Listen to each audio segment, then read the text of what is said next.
1 Timotius pasal 4 ayat 11 sampai ayat yang ke-16. Dari bagian firman Tuhan ini kita akan membahasnya. 1 Timotius pasal yang keempat ayat 11 sampai 16 ya. Mari ibu-ibu kita baca, saya baca ayat 11, ibu-ibu sekalian baca ayat 12 ya. Inilah sabda Tuhan bagi kita. Beritakanlah dan ajarkanlah semuanya itu. 12.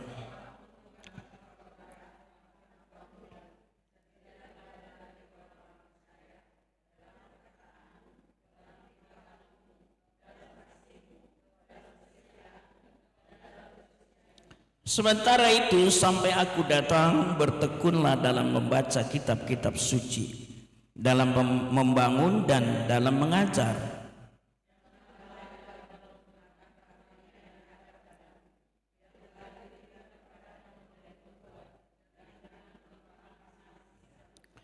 Perhatikanlah semuanya itu, hiduplah di dalamnya supaya kemajuanmu nyata kepada semua orang.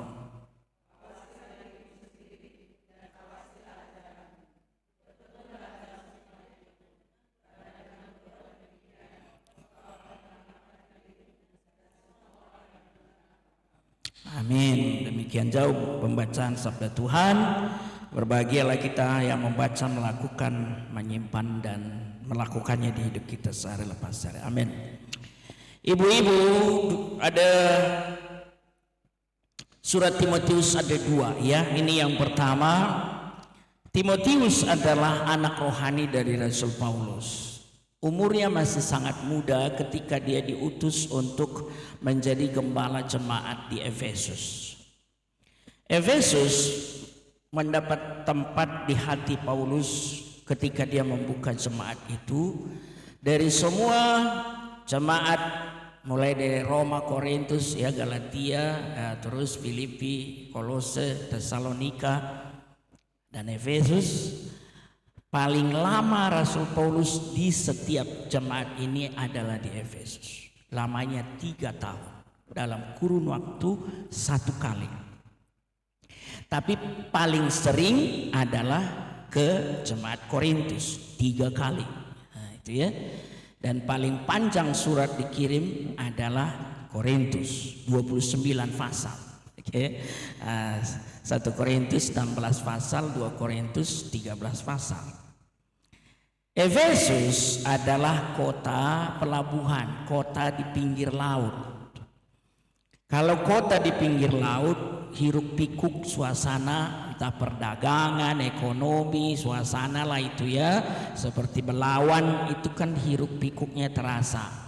Perkumpulan atau berkumpulnya orang pun di sana bisa macam-macam dari latar belakang. Ya, dan umumnya kalau kita ke Belawan rasanya agak sedikit beda dengan suasana di Sudirman. Betul enggak? Bedanya apa? Kalau di sekitar Sudirman kita teratur, ya, wah kita bisa melihat suasana. Tapi kalau di Belawan sedikit agak beda. Wah juga sih, wah. Tapi kira-kira begitulah kota di pelabuhan. Nah, saudara, ibu-ibu yang dikasihi Tuhan, murid yang satu ini, Timotius, kita tahu ya riwayatnya juga, neneknya, mamanya, itulah yang paling berperan sebetulnya dalam selain dari Rasul Paulus ya, membangun kerohanian Timotius. Siapa nama neneknya? Louis. Mamanya? Iya, 2 itu. Sementara bapaknya di mana? Bapaknya tak disebut, tapi bisa dijelaskan para ahli.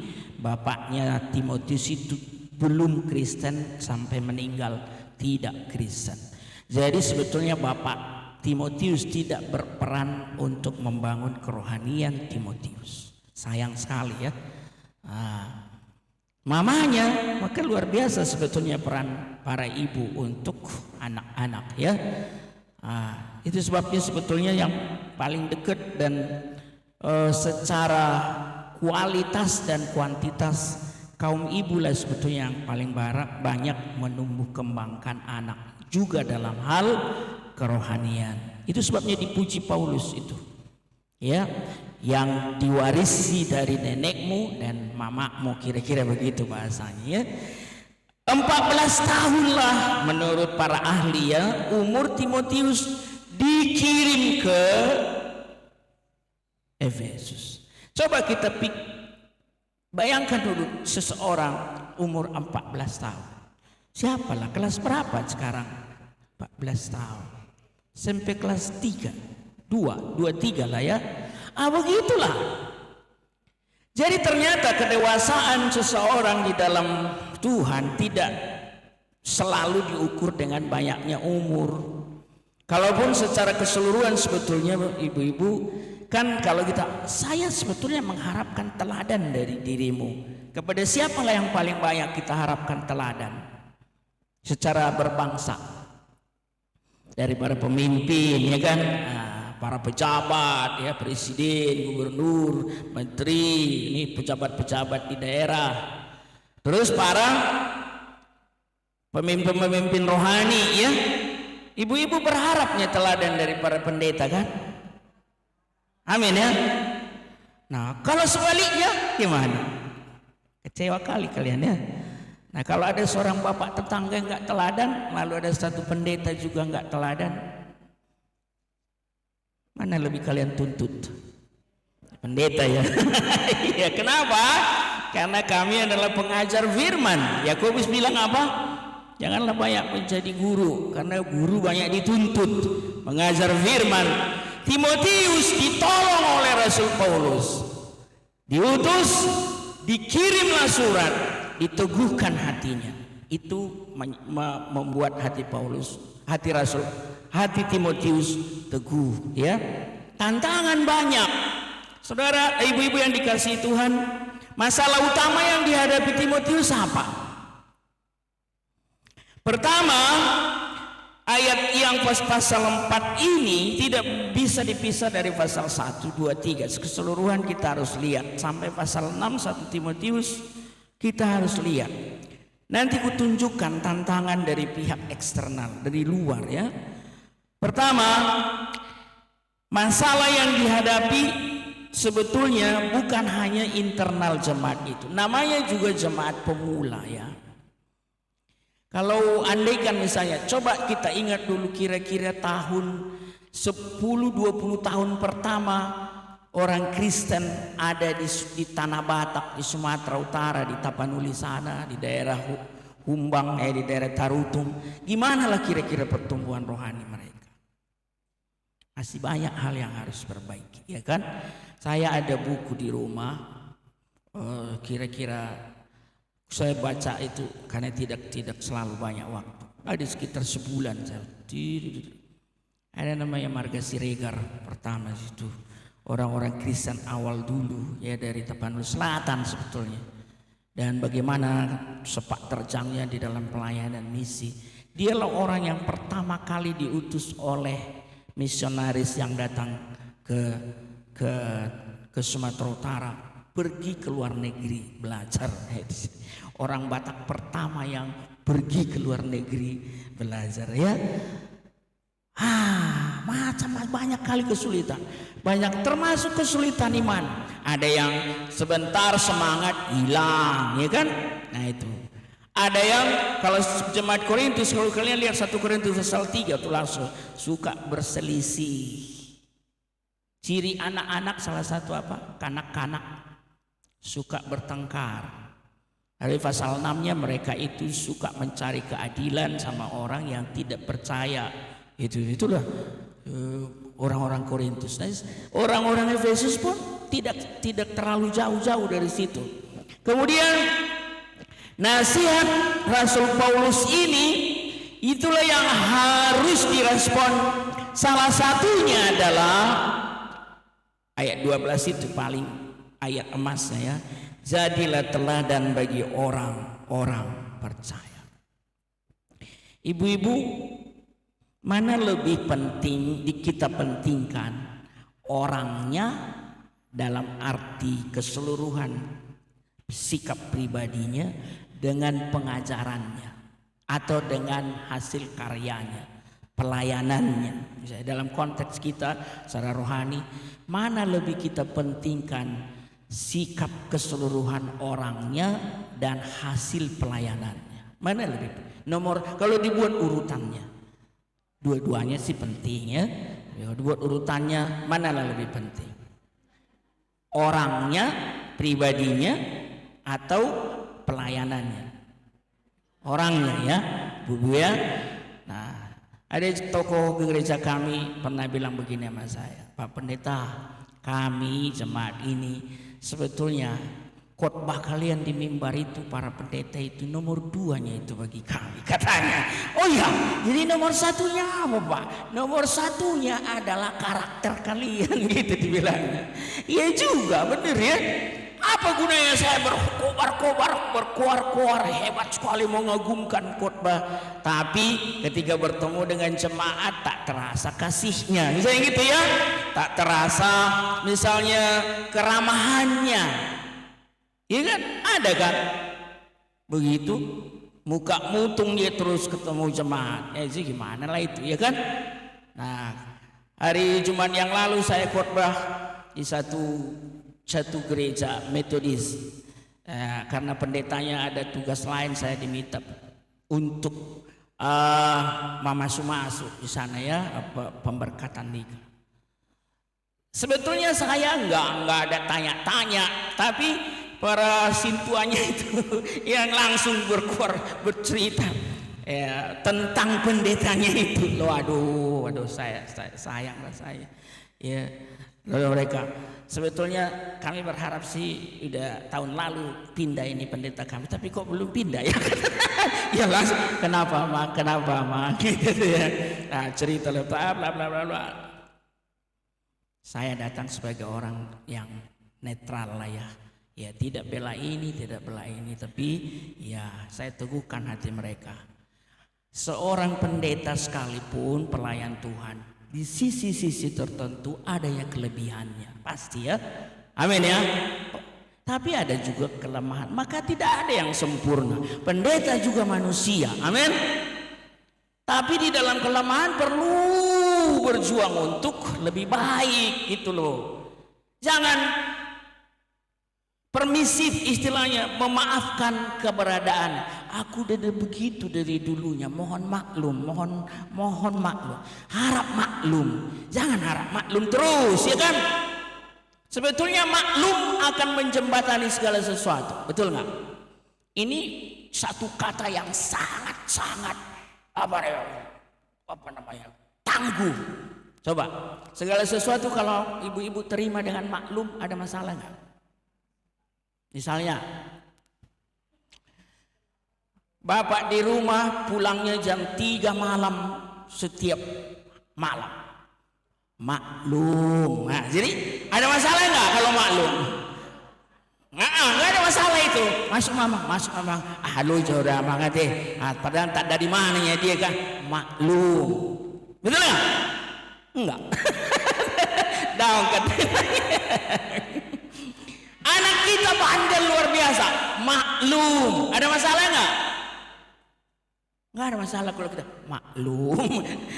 Itu loh ya, maklum itu jembatan yang sangat canggih loh ya. Tapi tuntutan firman Tuhan, boleh kita maklum, tapi orangnya harus berubah juga ya, amin ya. Ibu-ibu teladan. Dari anak-anak pun sebetulnya ada banyak keteladan. Pernah lihat anak sekolah minggu, wah jempol dia, baik, sopan, santun dia, terus ke gereja bawa Alkitab, rapi dia. Tadi saya baru dari GMI Gloria ada sekolah Alkitab liburan hari ini, besok sampai hari Kamis. Anak-anak itu, ada anak-anak itu datang, lebih dari situ aku lihat penampilannya. Dikancing jadi ini ya, lengan panjang, masuk baju, mantap kali ini anak ini, gue kira ya. Anak-anak kok bisa begitu rapinya ya? Iya, ada yang keteladanan. Terus ada salam saya, ya, selamat pagi Busu, gitu ya, Boksu panggilannya kami. Sopan dia, keteladanan loh. Dan kelihatan dia antusias, ya, senang dia ketemu temannya. Baru dari datang, wah langsung dirangkulnya anak perempuan saya, ya kan, si kecil itu. Bersuka cita mereka. Artinya ibu-ibu, saya mau katakan, tidak selalu umur yang banyak baru dapat keteladanan. Yang muda-muda pun sebetulnya bisa. Lihat anak-anak muda kita di sini. Dari segi dedikasi pelayanannya, ya kan, sampai ke tempat terpencil manapun mereka pergi. Kalau saya lihat mereka lagi pergi bekerja misi itu, ya, apa namanya, PI, sambil nyanyi-nyanyi mereka di mobil itu. Lihat, ada kan di video kadang dibuat.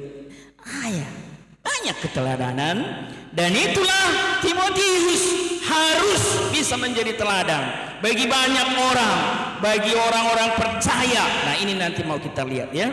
Terus Timotius harus menjadi teladan dalam banyak bidang, bukan hanya teladan dalam hal firman Tuhan, melakukannya, harus mengimbas ke seluruh sifat sikapnya, integritas hidupnya. Ini yang dihadapi pengajar sesat. Sampai hari ini ada pengajar sesat loh ibu-ibu, ya. Banyak, bahkan lebih banyak, ya, lebih canggih-canggih. Zaman Timotius sudah ada pengajar sesat. Salah satunya adalah orang-orang, sebetulnya pengajar sesat umumnya datang dari dalam loh, ya. Betul nggak? Udah ada bersama, mulai agak lain dia, agak lain, ya kan, agak lain. Pengajarannya agak lain, terus respon-responnya agak lain. Lama-lama makin jauh, dan makanya banyak bidat-bidat ajaran sesat sebetulnya datang dari dalam. Mengaku Kristen maksudnya, mengaku Kristen, anggota gereja, tapi kadang-kadang saya pernah ketemu dengan seorang. Sebetulnya saya sangat mengagumi dia di waktu yang lalu, waktu saya kuliah di IKIP. Selain dari Pak Tobing, ada juga ada beberapa orang seperti abang rohani bagi kami, ya. Tapi lama-lama agak lain abang itu, agak lain.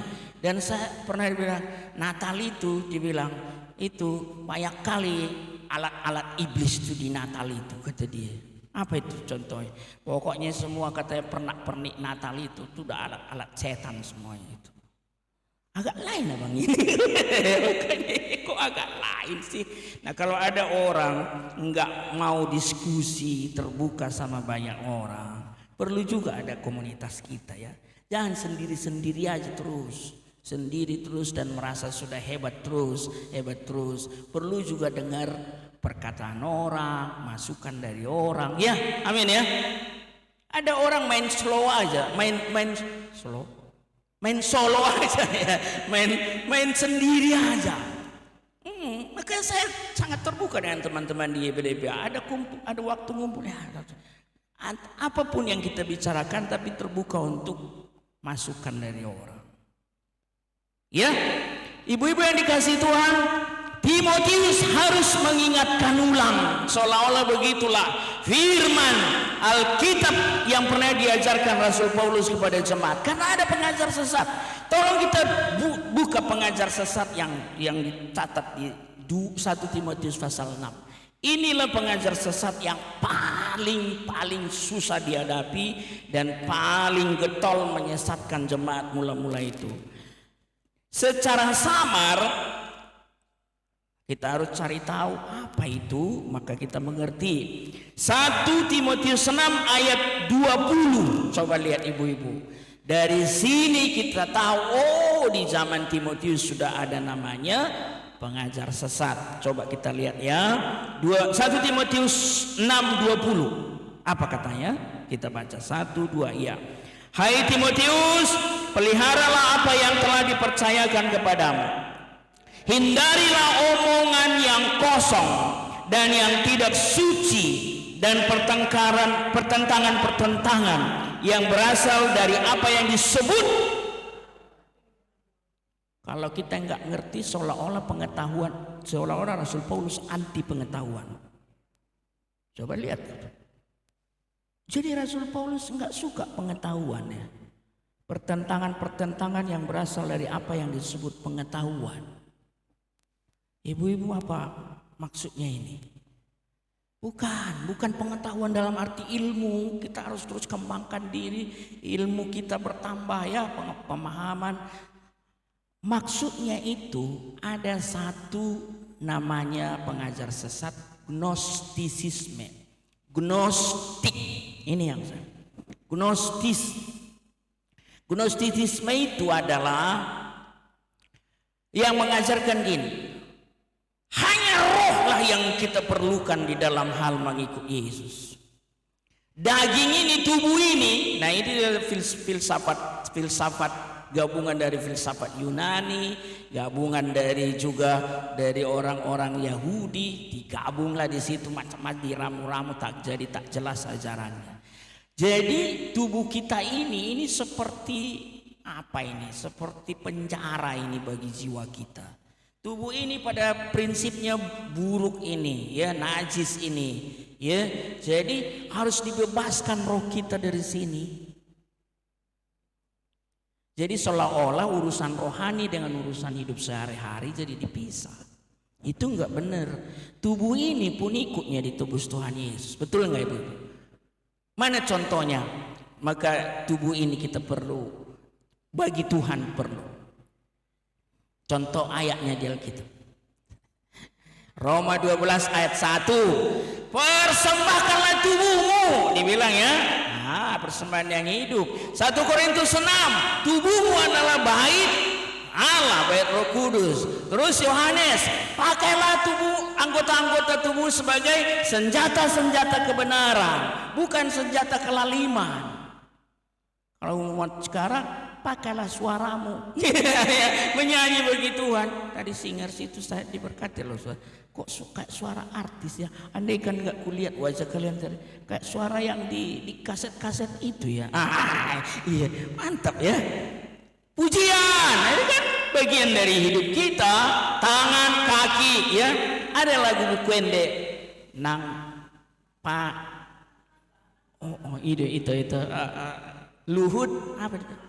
Masalah sudah, tapi ketika dibawa pada Yesus bisa dipakai Tuhan, luar biasa. Amin ya. Kadang-kadang satu sentuhan saja tangan kita sama orang, touching ya. Saya udah pernah ajarkan tentang bahasa cinta, bahasa kasih. Salah satunya adalah sentuhan fisik. Jadi kita kuatkan. Kuat ya, tabah ya. Kita tepuk bahunya misalnya. Itu sentuhan kasih. Ya.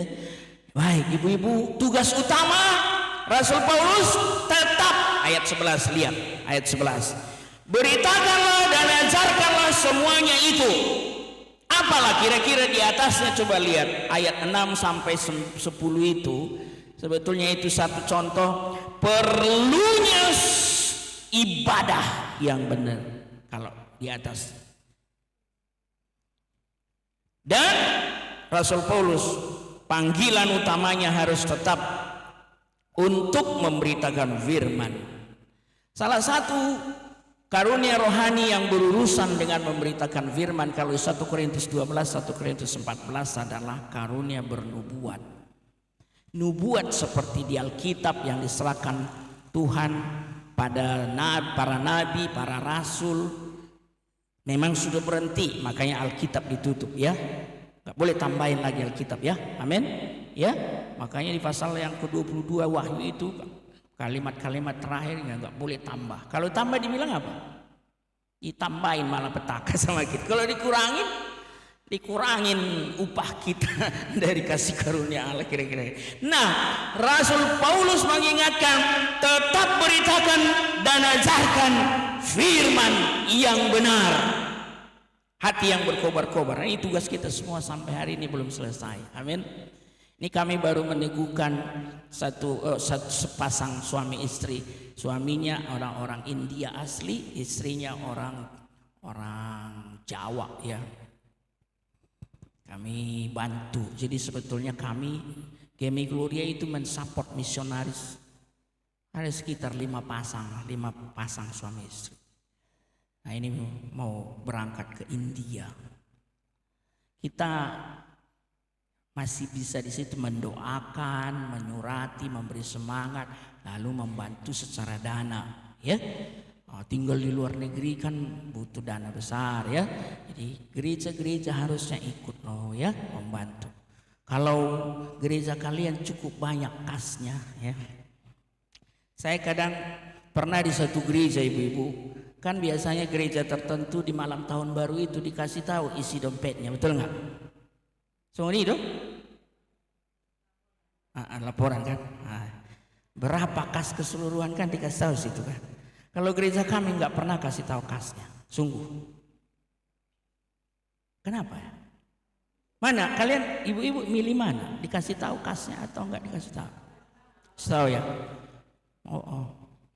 Kalau dikasih tahu tapi terus disimpan-simpan, nggak dipakai untuk pelayanan, yang mana? Pakainya ya? Berapa M dibilang? Ya, tapi nggak, pekerjaan misi tak ada. Jadi gereja ibu-ibu sekarang siapalah yang ada persembahan misi? Iya, bilang kasih tahu berapa kasnya, tapi nggak dipakai untuk pekerjaan pemberitaan Injil. Iya, ada, puji Tuhan.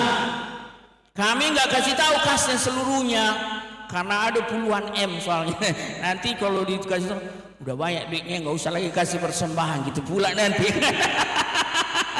Sengaja itu, tapi kami tahu lah, kami tahu, harusnya kasih tahu ya. Nah, kami hanya internal para majelis saya tahu, begitu kami pilih ya, karena cukup besar, ya, cukup besar, puji Tuhan lah. Nah, jadi saya mau katakan poinnya adalah kita dukung pemberitaan firman, itu bagian dari beritakanlah. Kita tidak selalu bisa ikut pergi kan? Kalau di sini iya bagian kita di sini, Kota Medan, YPDPA Medan, Sumatera Utara. Makanya ada staf-staf di daerah, betul kan? Seperpanjangan tangan, sesekali tim dari sini pergi beritakan terus. Tapi ke luar negeri udah pernah di YPDPA mengirim tim pemberita Injil ke Afrika misalnya. Nah itu. Ya nggak ada, tapi misionaris ke Afrika bisa kita dukung, itu maksudnya ya. Amin. Itu. Jadi bagian kita sebagai ibu-ibu dalam kapasitas ibu-ibu tetap harus beritakan firman.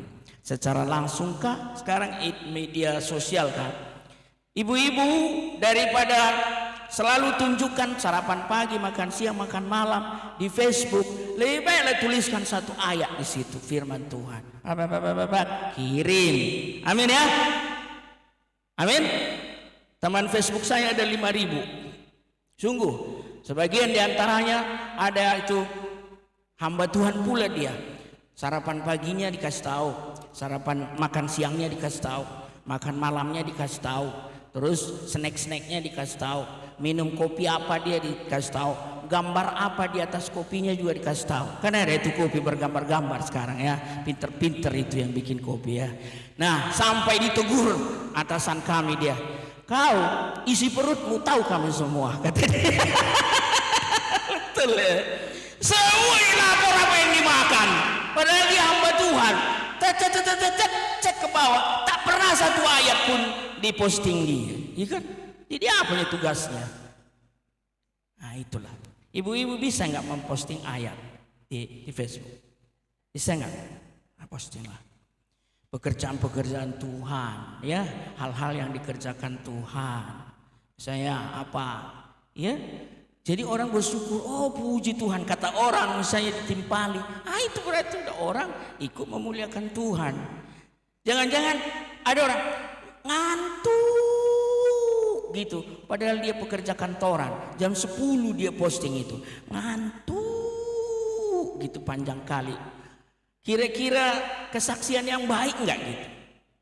Berarti jam 10 udah enggak semangat dia bekerja, betul nggak? Padahal dia pegawai, misalnya gitu ya kan? Ya nggak cocok itu loh ya.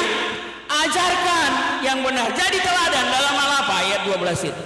1. Perkataan. Perkataan itu 2 ininya, gendangnya, betul nggak? Bisa membangun orang, bisa juga menjatuhkan orang. Sudah pernah ibu-ibu salah ngomong, akhirnya kita menyesal. Awak tak hebat sama tak kino. Kenapa lah tadi ku bilang itu ya? Itu. Kadang-kadang kita nggak cerna duluan, terlepas aja. Dan ada orang terlalu sensitif, ya. Tahu ya kita sensitif? Iya, gampang kali tersinggung dia. Aduh, jadi kadang khotbah kami dari mimbar pun pendeta itu kerjanya cuma menembaki aja itu dari mimbar katanya. Padahal itu ya karena benar firman bilang begitu, ya kan? Jangan kamu sombong, misalnya gitu dari bilang firman. Ya kita bilang jangan sombong. Dia bilang pendeta itu nembakin saya itu. Saya nggak suka kalau dia khotbah. Nah gitu ya. Sensi. Lalu ada juga sebaliknya, pendeta tolong dulu khotbahkan bagian ini supaya kena dulu orang itu gitu. Ya itu ya. Jadi bagi dia firman itu sudah lulus dia, orang lain belum. Itu namanya sombong atau rendah hati? Sombong. Ya, keteladanan dalam perkataan ya. Kita pun sama siapapun ngomong, sama yang lebih muda, orang muda pun harus kita hargai juga ya. Harus sopan juga, orang tua lebih ya. Perkataan yang dikatakan berpegang kepada kebenaran di dalam kasih. Efesus 4 ayat 15. Siapapun lawan bicara kita menghormati dia, mengasihi dia dan seterusnya. Satu kata pun kita ucapkan bisa menguatkan hati orang. Ya, dalam tingkah laku artinya seluruh kehidupan kita harus dikendalikan oleh firman Allah. Kita tidak boleh seperti para pendurhaka. Ini dikatakan Paulus kepada di suratnya Titus ya, Titus 1 ayat 16. Mari baca sama-sama Ibu. Mereka mengaku mengenal Allah, tetapi dengan perbuatan mereka menyangkal Dia. Nah itu. Ada nggak pelayan-pelayan Tuhan begini, merasa banyak tahu firman, tapi di dalam tingkah lakunya jadi batu sandungan. Saya ketemu dengan seorang pelayan Tuhan yang baik. Menurut saya sih baik dia. Sebab sejak mahasiswa di USU saya sudah kenal dia. Aktif dulu di pelayanan di Fakultas Ekonomi dan Bisnis ya. Sekarang dia seorang profesional, bagus pekerjaannya. Teladan bagi anak-anaknya. Saya lihat dia juga melayani di satu gereja. Dan dia sangat terampil ya mengorganisir pelayanan di gerejanya bersama timnya. Terus cerita dia pindah dari satu gereja yang lebih besar sebetulnya ke daerah lebih pinggiran karena memang rumah mereka lebih dekat ke sana. Oke, sehingga cerita ini poinnya dia. Aduh, saya kadang-kadang sedih sekali lihat para pelayan-pelayan ini. Dibilang apa ya? Dan dia kan jurusan ekonomi, karena itu dalam pelayanan sering dia ngurus uang ke bagian bendara lah apalah. Jadi dia lihat sendiri, katanya di gereja itu ya, gak kusebut nama gerejanya ya, etikanya begitu ya.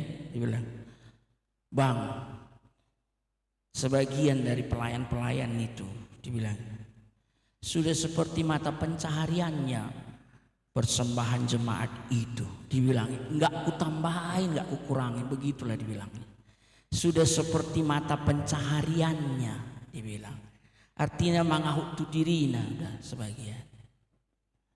Sedih kan? Kadang ada orang mempersembahkan dari tulus hatinya, enggak banyak-banyak memang, tapi itu benar-benar tulus memberi, terus diselewengkan kan gitu. Sama seperti negara kita ya. Kita tulus-tulus bayar pajak ya kan. Ternyata orang selewengkan. Pejabat selewengkan. Sedih kita loh. Ya kan? Ibu-ibu yang dikasihi Tuhan dalam tingkah laku ya. Jadi firman harus benar-benar mewarnai kehidupan sehari-hari. Dalam kasih, dalam hal ini konteksnya sebagai kemurahan. Dalam hal kemurahan menunjukkan motivasi kehidupan kita tidak boleh menaati Allah supaya dihargai oleh manusia. Setuju ya ibu-ibu ya? Matius 6 ayat 1 dan seterusnya. Tetapi kita mentaati karena kita mengasihi Allah dan mengasihi umatnya. Kasih itu walau, udah pernah kita dengar ya penjelasan itu. Walaupun dia begitu tetap kita kasih. Angkat lagi dia, angkat lagi. Itu kemurahan, bukan hanya urusan bantu-bantu uang. Kalaupun itu bagiannya ya. Bisa juga bantu-bantu meringankan bebannya, tenaga apa segala macam, bantu mengangkat dia, bantu memperhatikan dia. Kemurahan bicara tentang saya mudahkan hidupnya. Ada moto di pemerintahan diejek orang ya, kalau bisa dipersulit mengapa dipermudah gitu ya.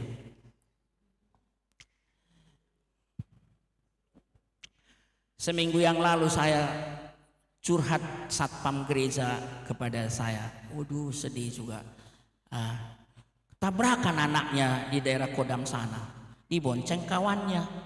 Sehingga cerita dengan truk.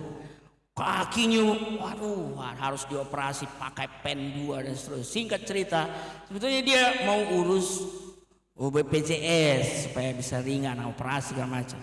Dan dia pergi polisi. Ternyata kalau ditabrak orang katanya nggak boleh BPJS.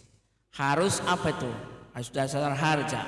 Nah jadi minta tolong aja sama polisi. Nggak ada uangku, bagaimana anakku ini, tolonglah supaya BPJS handle. Oh bisa kita atur kata polisi itu. Jadi kubuat di sini laporannya bahwa dia ditabrak. Oke mulai aja kira-kira gitu. Tapi tahu ibu-ibu berapa yang harus dibayar dia sama polisi itu? 1 juta. Tawar-tawar, aduh saya cuma security pak, gimana enggak banyak uangku. Udah 700 jadinya. Saya mau bilang, polisi ini ada kemurahan enggak ya? Kemurahan hati enggak ya?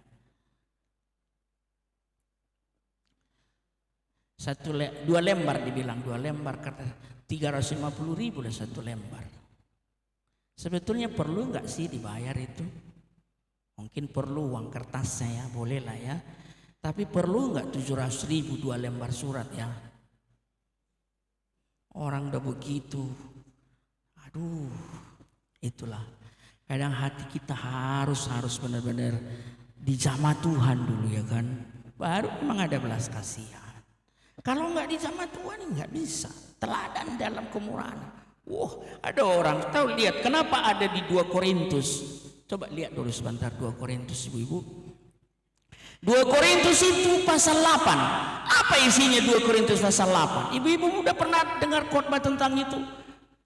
2 Korintus 8. Apa dibilang Rasul Paulus kepada jemaat Korintus itu?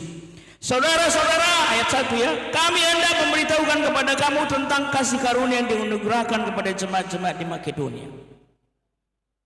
Selagi dicobai dengan berat dalam berbagai penderitaan, sukacita mereka meluap, dan meskipun mereka sangat miskin, garis bawahilah sukacita meluap tapi sangat miskin ya, namun mereka kaya dalam kemurahan. Aku bersaksi bahwa mereka telah memberikan menurut kemampuan mereka, bahkan melampaui kemampuan mereka. Mengapa sampai Rasul Paulus bikin tudos-tudos jemaat Makedonia?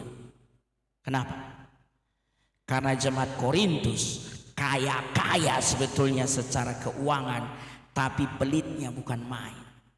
Tahun lalu mereka sudah bergerak untuk membantu jemaat di Yerusalem, tapi udah setahun tak dikirim-kirim, tak terkumpul-kumpul. Maka dibuatlah tudos-tudos. Jemaat Makedonia itu jauh lebih miskin dari kalian, dicobai dengan cobaan berat, tapi mereka jauh lebih murah hati dari kalian. Itu maksudnya ayat itu. Kemurahan itu adalah hati yang sudah dijamah oleh Tuhan. Amin. Saya tahu ibu-ibu sekalian banyak sekali yang sudah menjadi saluran berkat dalam banyak hal. Tidak hanya uang, tapi juga di dalam hal kepedulian. Ya, di sini anak-anak Tuhan belajar itu. Ya, dalam kesetiaan menyatakan bahwa kita percaya kepada Allah dan setia kepadanya. Iman dan kasih harus berjalan sama-sama. Iman dan kesetiaan harus sama. Ibu-ibu, saya kasih tahu rahasia bahasa perjanjian baru. Pistis itu akar kata yang sama dipakai untuk iman dan setia. Artinya begini, hanya orang yang imannya bertumbuhlah yang kita bisa harapkan tetap setia.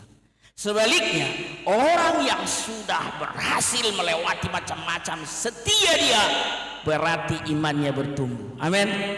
Itu sebabnya kalau iman orang gak ada bertumbuh, jangan harap kesetiaan dari dia. Suami pun kalau gak takut akan Tuhan, jangan harap setia. Amin. Amin. Memang begitu. Ya. Saya tahu ya yang masih sehat suami-suaminya ya, setianya itu karena takut akan Tuhan ya. Tapi coba kalau enggak, godaan di luar sana banyak kali. Kalau enggak tangguh imannya, ibu-ibu percaya enggak saya sebagai pendeta pun digoda cewek? Percaya, harus percaya. Memang itu yang kualat. Dia ajak saya pacaran. Coba bayangkan. Saya udah punya istri loh. Asal nggak tahu istri bapak kan nggak apa-apa. Kata dia. Saya pendeta loh. Pendeta kan juga manusia, nggak apa-apa itu. Itu bilang. Sungguh nggak berbohong saya. Coba kalau iman saya nggak tangguh. Mungkin sekali dulu coba kan, nggak ada yang tahu. Istri saya nggak tahu. Sekali, ya ketagihan juga. Wah 2 kali, 3 kali, kan itu hancurlah semuanya. Betul nggak? Itu. Kita pun, ibu-ibu pun sebagai konteks ibu-ibu harus bertumbuh iman supaya tangguh tetap setia. Coba kalau iman tidak bertumbuh, lama-lama hilang dari persekutuan Ibu Maria. Betul nggak? Ayah sedang Robi Hoeda persekutuan Ibu Maria. Emang udah kian kesibukan. Ya alasan. Kalau mau alasan banyak, 1001 alasan. Iya, pusing dikit alasan. Iya. Saya selalu ingat mamanya Kak Ruth. Ini ku buat terus. Jadi masih kusimpan di otak kecil gue. Pernah waktu kita masih di sana. Kalau pusing, jangan jadi alasan nggak datang persekutuan, kata dia ibu itu ya, Inang itu. Soalnya obatnya pusing justru di sini.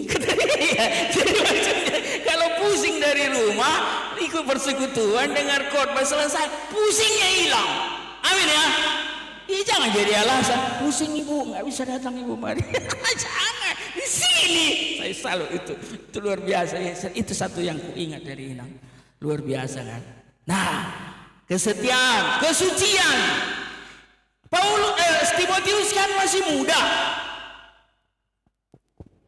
Tahu lah orang muda ya. Kalau nggak dikontrol dengan baik bisa meledak-ledak, betul nggak? Jadi maka diingatkan, jaga kesucianmu. Di tempat di Efesus itu banyak godaan. Godaannya salah satu apa? Seperti yang di Jalan Gajah Mada itu malam-malam itu, yang dulu itu. Sempatnya Inang lihat itu, apa dulu di sekitar Jalan Gajah Mada?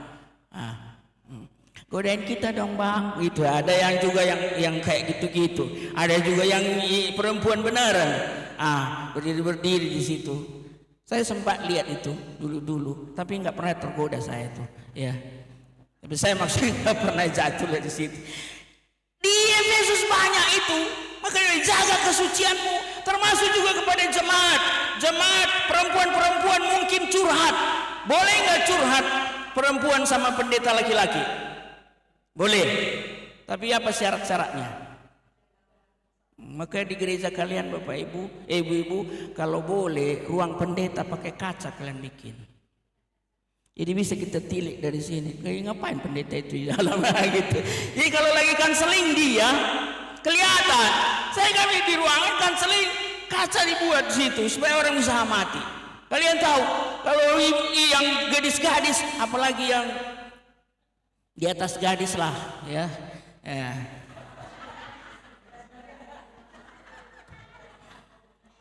Sekali aman, 2 kali aman, tapi ada loh orang kepingin curhat berkali-kali. Gue sampai berurai air mata lah dia. Jadi kita pun terenyuh. Ya nggak apa-apa Inang, nggak apa-apa Inang. Ya apalagi pendetanya bahasa kasihnya adalah sentuhan kasih. Bapak Inang, Bapak Inang. Dan si perempuan itu pun saking terharu. Iya bang, iya bang. Coba ya. Kalau nggak ada CCTV kan bisa kemana-mana lari ini. Pendeta juga manusia, gitu ya. Makanya ada pendeta yang dalam hal kesucian ini? Udah pernah tahu? Udah cari tahu sendiri ya. Saya ada loh. Aduh, hebat luar biasa. Ternyata anaknya sudah 4 tahun di sebelah. Ada loh. 4 tahun udah anaknya di sebelah. Umurnya. Ada selingkuhannya. Iya. Sungguh ada. Ada juga pergi sama sekretaris khotbah di kota mana. Sama sekretarisnya dia. Makanya pendeta nggak usah ada sekretaris cewek-cewek ya. Ngapain harus cewek sekretaris ya kan gitu ya. Nah itulah. Jaga kesucian. Kalau ibu-ibu, konteks ibu-ibu, apalah yang menggoda dalam hal kesucian, menggoyahkan kesucian ibu-ibu. Saya kurang tahu. Ibu-ibu yang harus bilang.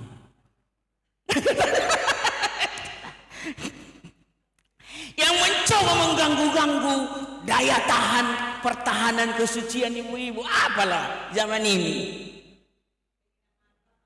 Keinginan mata. Itu dia deh keinginan mata ya. Oh, duit. Itu materi ya. Oh iya ya. Nah, hati-hati di situ. Duit ya. Kenapa rupanya daya duit ini? Merah. Merah ya. Oke, ibu-ibu lah yang tahu ya. Kalau dari laki-laki kira-kira ada godaan ya ibu? Enggak lah ya, aman lah ya. Aman, puji Tuhan lah. Puji Tuhan lah. Kalau dari duit ya tadi ya. Terus dari beli-beli. Beli-beli itu tadi ya. Kalau gitu nggak usah sering-sering ke mall ya.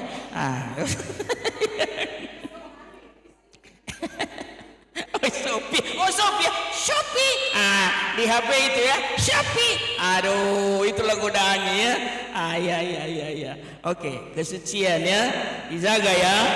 Integritas diri. Itu ya, integritas. Jadi benar-benar kita utuh, tidak sepotong hidup kita bagus, sepotong lain enggak.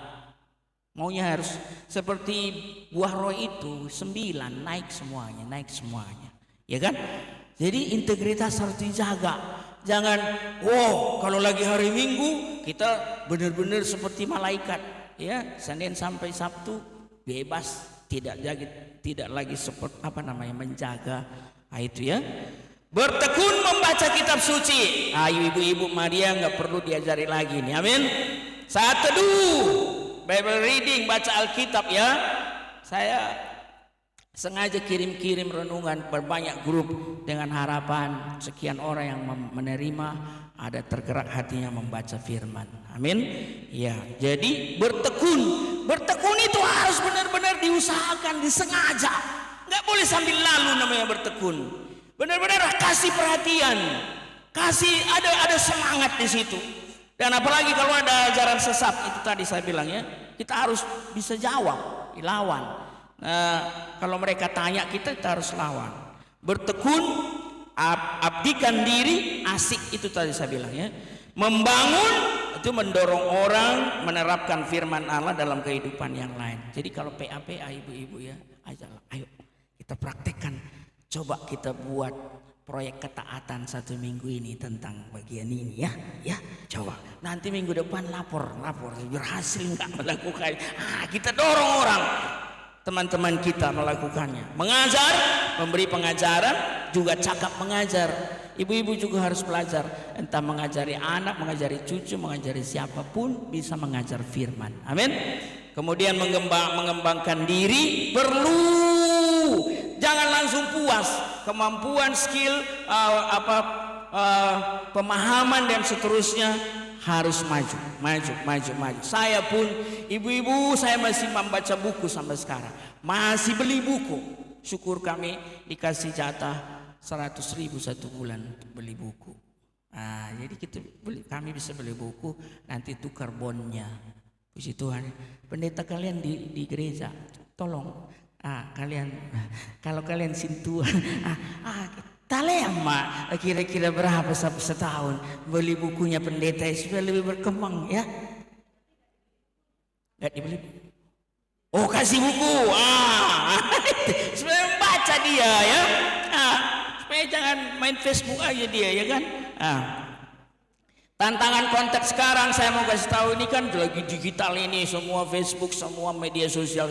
Ibu-ibu suka nggak dengar khotbah-khotbah di YouTube itu, Facebook itu? Suka. Tapi tidak semua juga itu bisa dipertanggungjawabkan ya. Ada orang influencer, YouTuber sekarang kelihatannya pintar, padahal isinya sebetulnya salah loh, bisa salah. Saya kadang pas dibuka istri saya, langsung saya itu nggak benar itu perkataan. Siapa itu yang ngomong itu gitu? Karena mereka nggak belajar teologi sebetulnya. Tapi namanya juga YouTube kan sekarang bisa ngasih uang ya, dapat uang banyak ya. Kalau penontonnya, subscribernya, dapat uang banyak. Ada juga hamba-hamba Tuhan sekarang jadi bikin YouTube aja kerjanya, video aja. Bengok dia jalan sama istrinya, apa tuh? Aduh, janganlah ya. Beli apa dia? Aduh, kok jadi YouTuber sih? Janganlah ya. Ada yang lebih penting dari situ. Ngapain mengharapkan uang dari situ? Fokus kita bukan itu. Fokus memberitakan firman ya, mengembalakan jemaat.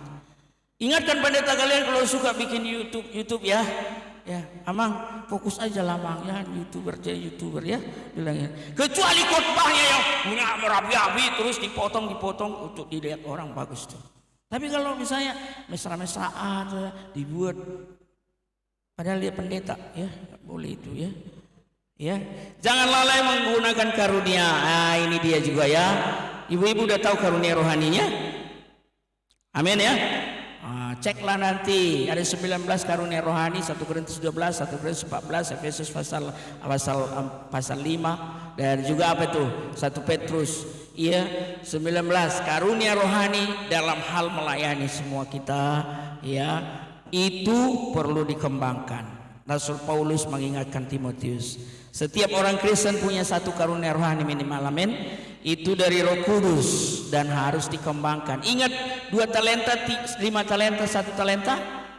Yang 5 yang 2 kembangkan, 100% nambah. Yang 1 kubur, langsung dihukum Tuhan dia. Ya, kita harus pakai. Kalau enggak nanti dicabut ya. Menggunakan karunia rohani secara aktif di pelayanan lah ya. Itu sebabnya kalau ditanya orang ibu-ibu gini, Ina, berkenalan lah misalnya kan, ikut melayani, Ina harus bisa jawab. Ikut melayani enggak?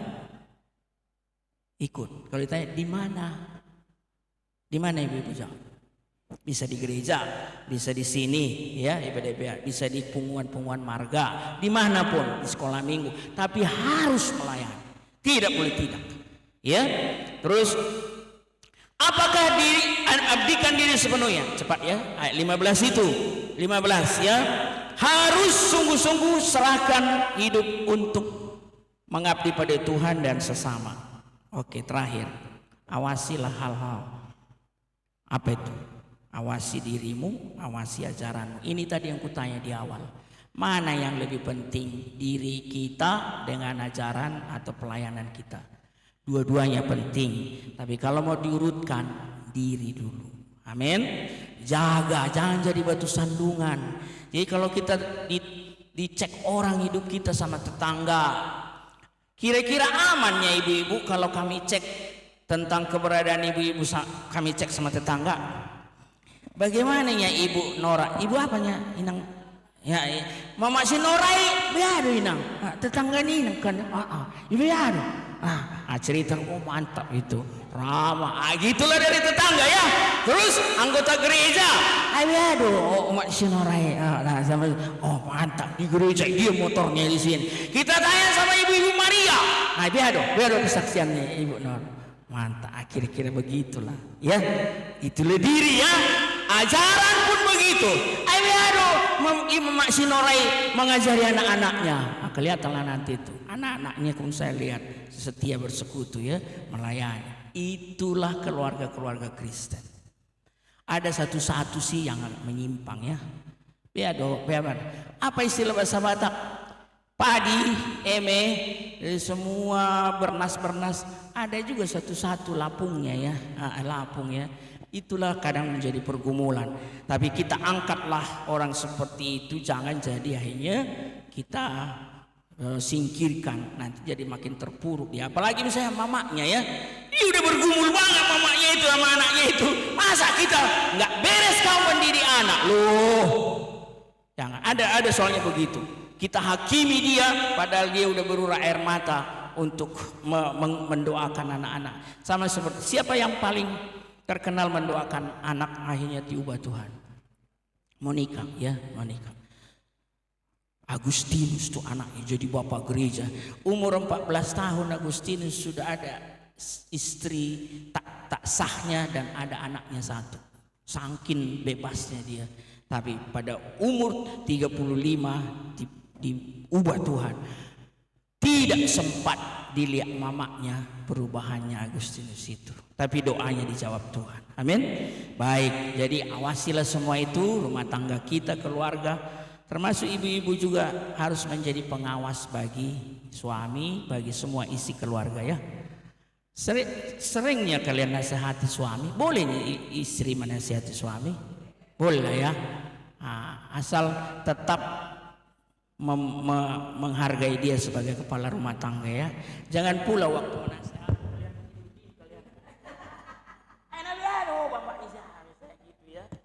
jadi kayak komandan kita sama dia ya. Kalau aku dibuat gitu lari aku, ketinggalin, aku banting pintu itu ya, kira-kira gitu. Tapi kalau dengan lemah lembut, papi, aku tadi lihat kamu begini-begini, kayaknya kurang pas loh. Gitu yang berterima kasih saya. Amin, amin. Sama siapapun harus begitu. Baik, tetaplah berkarya di dalam Tuhan, layani Tuhan.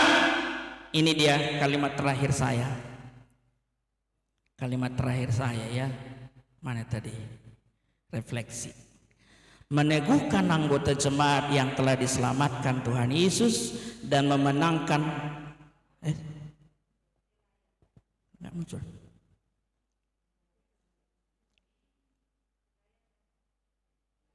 Ya, nih. Meneguhkan anggota jemaat yang telah diselamatkan Tuhan Yesus dan memenangkan orang-orang yang tersesat adalah tujuan pelayanan kita. Amin ya. Iya, bagi kemuliaan Allah. Tetapi Allah terlebih dahulu harus bekerja di dalam kita sebelumnya. Ia dapat bekerja secara efektif melalui kita. Ya kan? Kerjakanlah keselamatanmu dan Tuhanlah yang memberi kemauan kerelaan. Itu ayat itu maksudnya. Sebagai pelayan Tuhan yang baik, kita harus memberitakan firman Allah. Ini tugas yang belum selesai. Sebagai pelayan Tuhan yang saleh, kalau cewek soleha ya, kita harus mempraktekkan firman Tuhan. Sebagai pelayan Tuhan yang maju, kita harus bertumbuh terus dalam firman Allah. Amin ya. Ibu Maria, saya kira sudah ada di koridor itu. Majulah terus, majulah terus. Amin. Mari kita berdoa. Bapa di dalam surga, terima kasih atas firman-Mu.